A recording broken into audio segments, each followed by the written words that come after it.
முறை சுவாமி சின்மயானந்தா மும்பையிலேருந்து டெல்லிக்கு ஃப்ளைட்டில் போகிறாரு.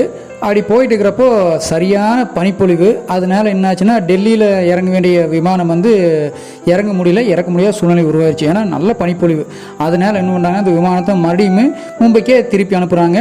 மும்பைக்கு அந்த விமானம் இறங்குது. இறங்குன ஒரு செத்த நேரத்துலேயே என்ன சொல்கிறாங்கன்னா மறுபடியும் அறிவிக்கிறாங்க, டெல்லியில் அந்த சூழ்நிலை மாறிடுச்சு, பனிப்பொழிவு சரியாயிடுச்சு, விமானம் மறுபடியும் டெல்லிக்கு போன்னு சொல்லி சொல்கிறாங்க. எல்லாத்தையும் மறுபடி கூட்டிகிட்டு போகிறாங்க. இப்படி பண்ணல சரியான டைம் வேஸ்ட் ஆயிடுச்சு. எல்லா பேசஞ்சருக்கும் சரியான கடுப்பு, ரொம்ப கடுப்பாகிறாங்க.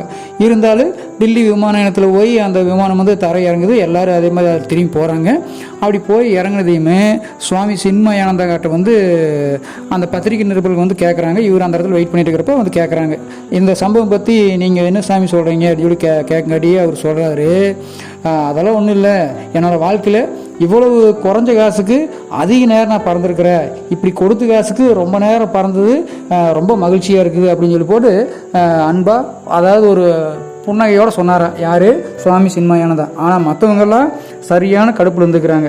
இந்த கதை மூலிமா நம்ம தெரிஞ்சுக்க வேண்டிய விஷயம் என்னென்னா, நடக்கிற சம்பவத்தை நம்ம சரியான முறையில் நல்ல அணுகுமுறையோடு எடுத்துட்டோம்னா அது நல்லா இருக்குது, இல்லாட்டி அது நமக்கு எரிச்சலை தான் கொடுக்கு அப்படிங்கிறத நல்லா தெரிஞ்சுக்கணும். கதை கேட்ட உள்ளங்களுக்கு மிக்க நன்றி.